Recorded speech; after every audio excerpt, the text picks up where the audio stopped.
ibn al-Khattab radiyallahu anhu once entered into the house of the Prophet ﷺ for the first time.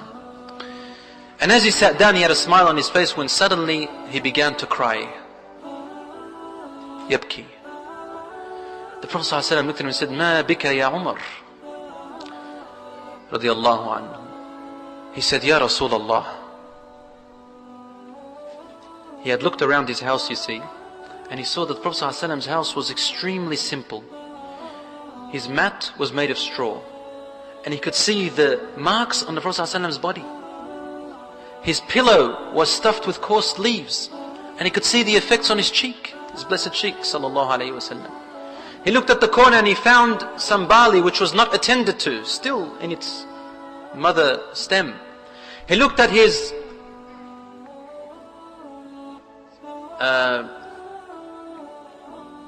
lamp, his lantern, and he found that there was no fuel in it to light it up for some light and heat. He said, Ya Rasulullah, the emperors of Kisra and Qaisar, of Persia and Rome, they are reclining on silk and eating from the most exquisite meals. Everything they want is there for them and wearing from the most expensive clothing. Wa anta ya Rasulullah, you, O Messenger of God, the best of all human beings. Fi hadha, like this? The Prophet ﷺ stood up and he smiled to teach us a lesson, not to wail and whine.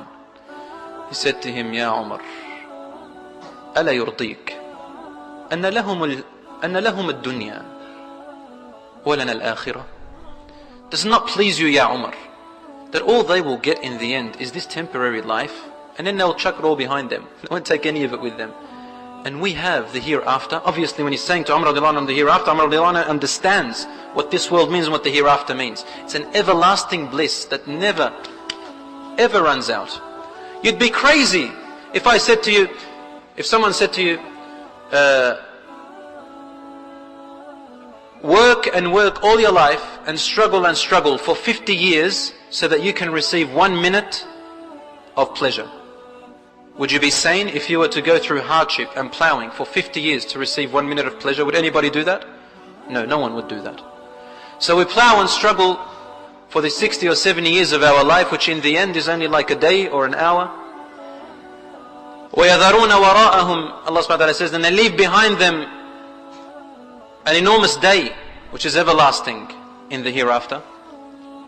So Umar ibn al-Khattab replied by saying, he wiped his tears and he said, Bala, Bala ya Rasulullah. Oh yes ya Rasulullah, this is exactly what we want.